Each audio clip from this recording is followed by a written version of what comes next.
Hello बच्चों, कैसे हो? ठीक हो?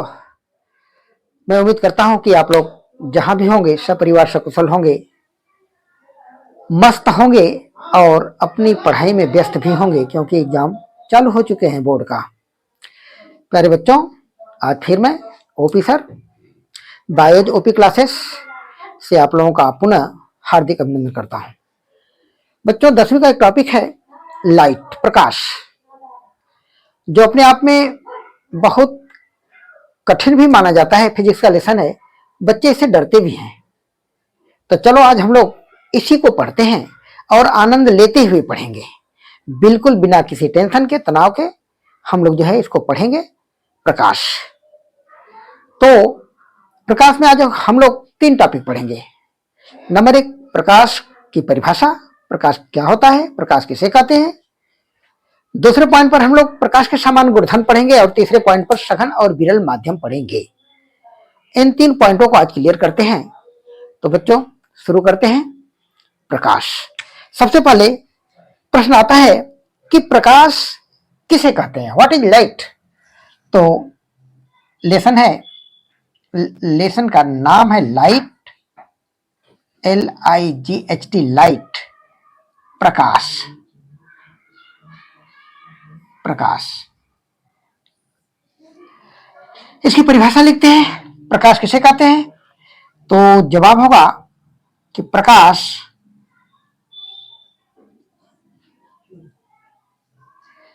एक प्रकार की ऊर्जा है।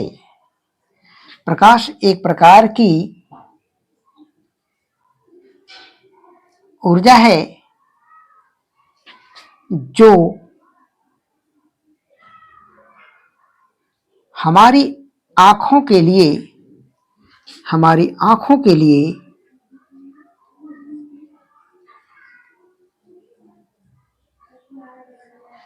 दृष्टि संवेदना उत्पन्न करता है। दृष्टि संवेदना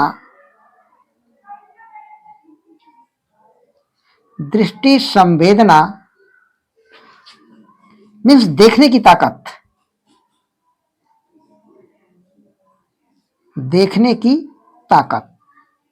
पावर उत्पन्न करता है।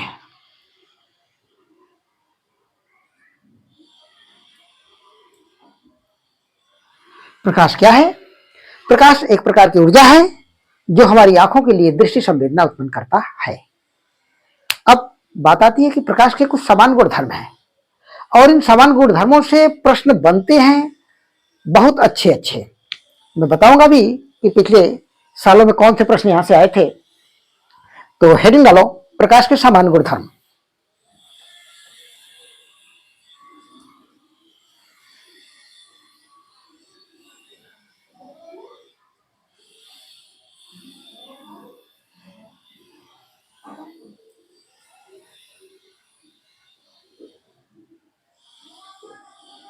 नंबर 1, पहला पॉइंट, प्रकाश सीधी रेखा में गमन करता है। यह पहला गुणधर्म है इसका कि प्रकाश सीधी रेखा में गमन करता है।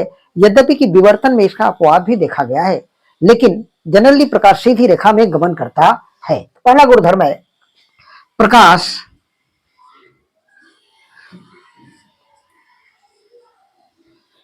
सीधी रेखा में गमन करता है।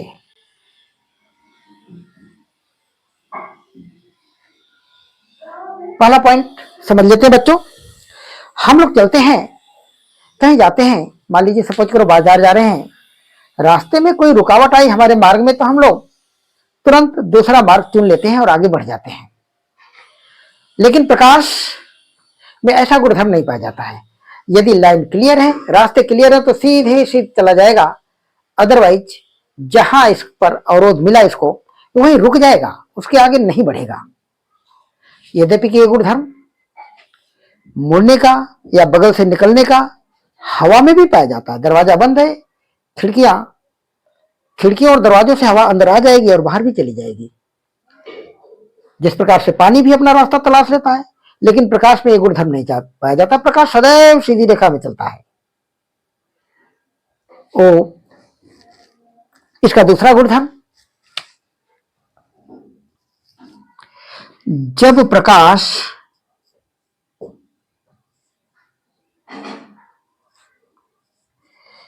एक माध्यम से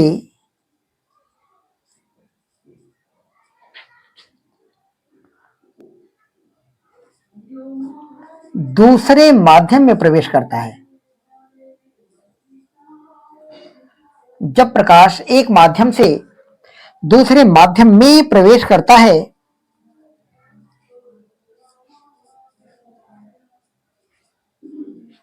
तो आवृत्ति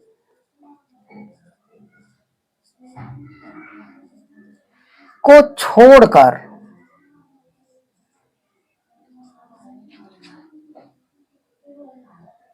सभी गुणधर्म बदल जाता है।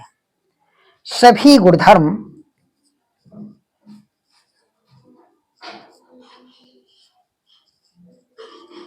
बदल जाते हैं। बच्चों, जब भी प्रकाश एक माध्यम से दूसरे माध्यम में, मीन्स सघन से विरल या विरल से सघन माध्यम में प्रवेश करता है तो इसके सभी गुणधर्म बदल जाते हैं। नहीं बदलता है तो उसकी आवृत्ति, आवृत्ति के बारे में आप लोग जानते होंगे। प्रति सेकंड कंपनों की संख्या को आवृत्ति कहते हैं। इसका मात्रक हर्ट्ज होता है। पिछली कक्षाओं में आप लोगों ने इसे पढ़ा होगा। प्रकाश में विवर्तन का गुणधर्म पाया जाता है, प्रकाश में परावर्तन का गुणधर्म पाया जाता है, प्रकाश में अपवर्तन का गुणधर्म पाया जाता है, प्रकाश में ध्रुवण का गुणधर्म पाया जाता है, आदि आदि सारे गुणधर्म बदल जाएंगे जब प्रकाश एक माध्यम से दूसरे माध्यम में प्रवेश करेगा तो। लेकिन आवृत्ति किसी भी हालत में नहीं बदलती है। तो यहां से मोस्ट इंपॉर्टेंट प्रश्न ये बनता है कि प्रकाश का वह कौन सा गुणधर्म है जो एक माध्यम से दूसरे माध्यम में जाने पर अपरिवर्तित रहता है? तो जवाब होगा आवृत्ति। इसका तीसरा गुणधर्म, निर्वात में प्रकाश की चाल मैक्सिमम, अधिकतम होती है, जिसका मान 3 × 10⁸ मीटर प्रति सेकेंड होता है। प्यारे बच्चों, इसको उतार लो। अभी मैं आगे अगला नंबर करा रहा हूं, नंबर 3।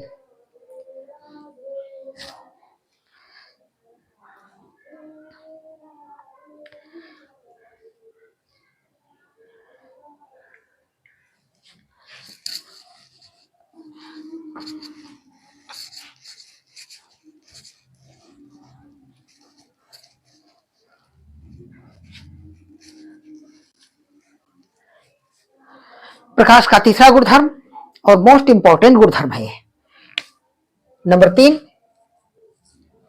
निर्वात, जहां वायु भी ना हो, निर्वात में प्रकाश की चाल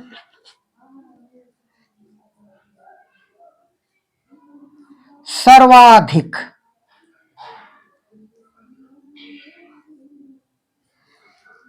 होती है। कितना होती है? 3 × 10⁸ मीटर प्रति सेकेंड होती है। तीसरा गुणधर्म है, निर्वात में प्रकाश की चाल सर्वाधिक होती है और वो कितनी होती है? 3 × 10⁸ मीटर प्रति सेकेंड होती है। यहां से भी प्रश्न पूछा जाता है अक्सर कि किस माध्यम में प्रकाश की चाल सर्वाधिक होती है? जवाब होगा निर्वात में प्रकाश की चाल सर्वाधिक होती है। और एक प्रश्न और बनता है कि निर्वात में प्रकाश की चाल कितना होती है? तो इसका आंसर होगा 3 × 10⁸ मीटर प्रति सेकेंड होती है। प्यारे बच्चे, चौथा गुणधर्म इसका क्या है? चौथा गुणधर्म लिखते हैं, सघन माध्यम में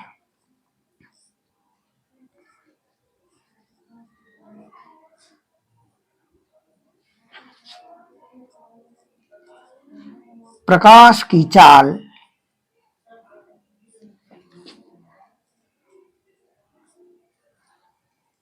कम हो जाती है।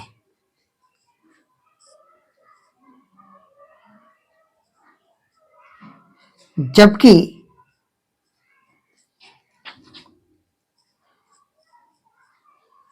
विरल माध्यम में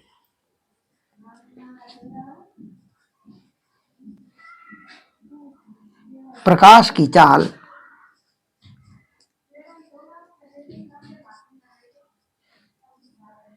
बढ़ जाती है।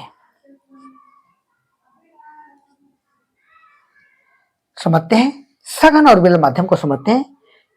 तब ये समझ में आ जाएगा कि सघन माध्यम में कैसे प्रकाश की चाल कम हो जाती है और विरल माध्यम में कैसे प्रकाश की चाल बढ़ जाती है। चलो तो हम लोग सब समझते हैं सघन और विरल माध्यम क्या होता है।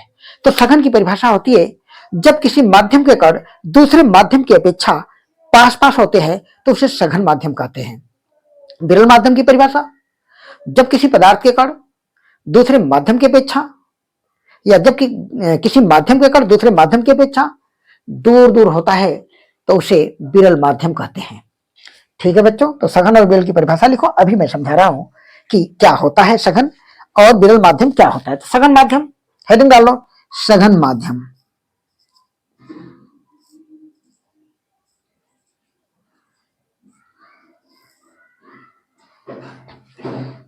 जब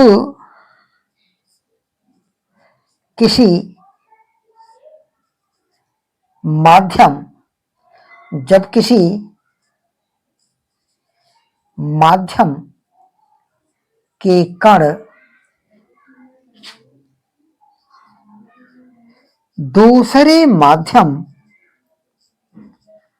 कण दूसरे माध्यम की अपेक्षा पास पास होते हैं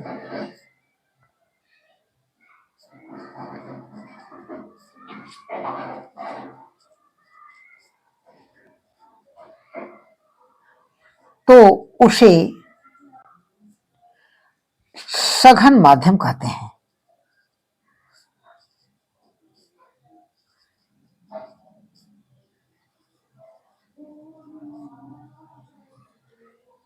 सघन माध्यम कहते हैं जब किसी माध्यम के कण दूसरे माध्यम की अपेक्षा पास पास होते हैं तो उसे सघन माध्यम कहते हैं।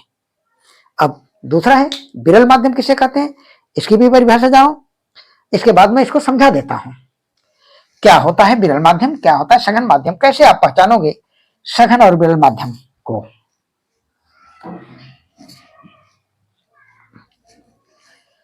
दूसरी हेडिंग है विरल माध्यम किसे कहते हैं। विरल माध्यम लिखोगे जब किसी माध्यम के कण दूसरे माध्यम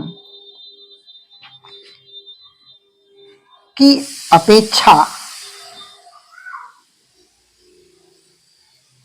दूर दूर होते हैं तो उसे विरल माध्यम कहते हैं।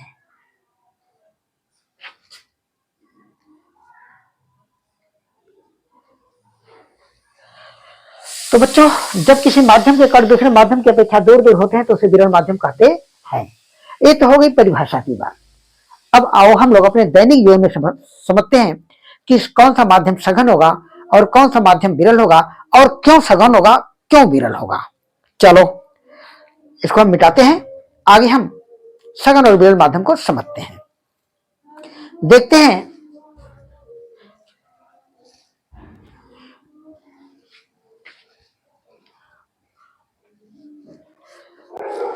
बच्चों, आप लोग जानते होंगे कि पदार्थ की अवस्थाएं 3 होती हैं, यद्यपि कि 5 होती हैं, जिसमें 2 आप उच्च कक्षाओं में पढ़ोगे, प्लाज्मा और बीईसी।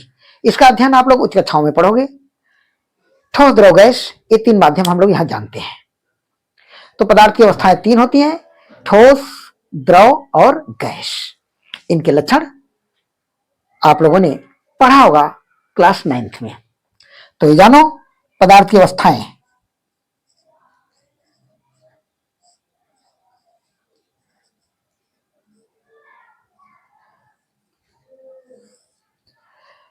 पहला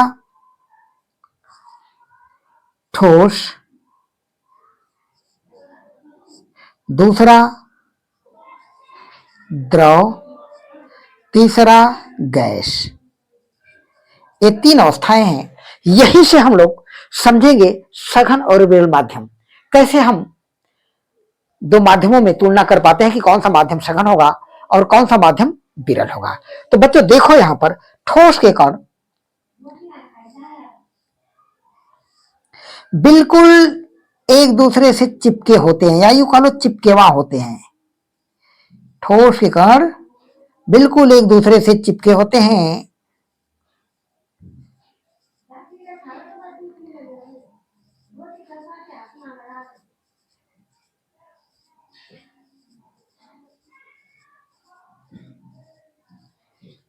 बिल्कुल पास पास होते हैं, जबकि द्रव के कण ठोस के कणों की अपेक्षा कुछ दूर दूर होते हैं।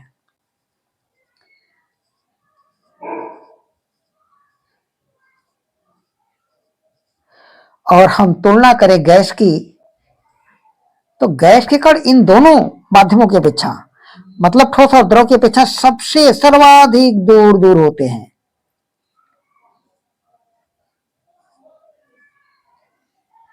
तो यहां पर सघन और विरल को हम पहचानते हैं।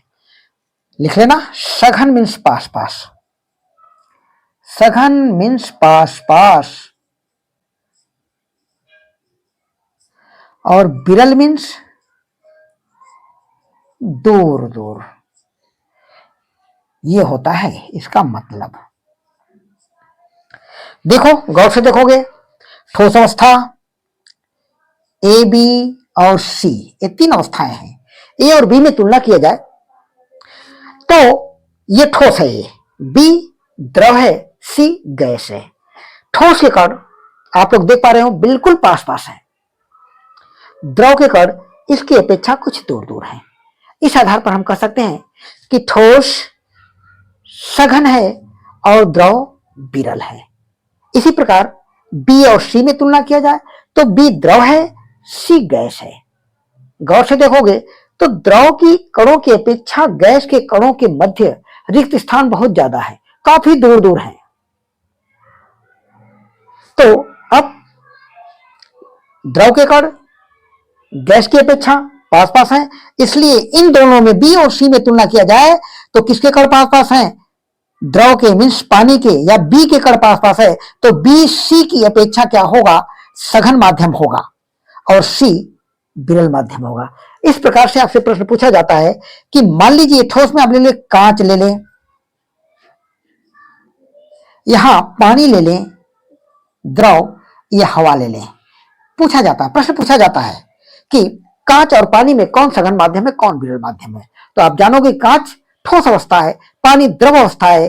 कांच के कण द्रव की अपेक्षा पास पास होते हैं, इसलिए कांच सघन होगा, पानी विरल होगा। अगला नंबर, पानी और हवा में कौन सघन है, कौन विरल है? तो गौर से देखोगे पानी के कण हवा की अपेक्षा पास पास है, इसलिए पानी सघन होगा, हवा विरल होगा। और ए और सी की तुलना किया जाए, बाय द वे आपसे पूछ लिया जाए कि कांच और हवा में कौन सघन है, कौन विरल है, तो सीधी सी बात, कांच ठोस है, ठोस के कण पास पास होते हैं। हवा गैसीय रूप है, इसके कण दूर दूर होते हैं, तो ठोस के कण पास पास होते हैं, इसलिए कांच सघन होगा और पानी विरल होगा। इस प्रकार से हम सघन और विरल, मैं उम्मीद करता हूं कि आपको समझ में आ गया। ये शब्द बार बार अब आगे आएगा इस लेसन में, बार बार हम सघन विरल का जिक्र करेंगे, तो इसको अच्छी तरह से समझ लेना कि सघन ऐसा माध्यम जिसके कण दूसरे माध्यम की अपेक्षा पास पास होते हैं, उन्हें सघन माध्यम कहते हैं। और ऐसा माध्यम जिसके कण दूसरे माध्यम की अपेक्षा दूर दूर होते हैं, उसे विरल माध्यम कहते हैं। बच्चों मिलते हैं अगले हम नेक्स्ट वीडियो में। उम्मीद करता हूं कि ये टॉपिक आपको समझ में आया होगा। आप लोग कमेंट्स करना, लाइक करना, सब्सक्राइब करना, जैसा भी हो बताना जरूर। Okay, thank you.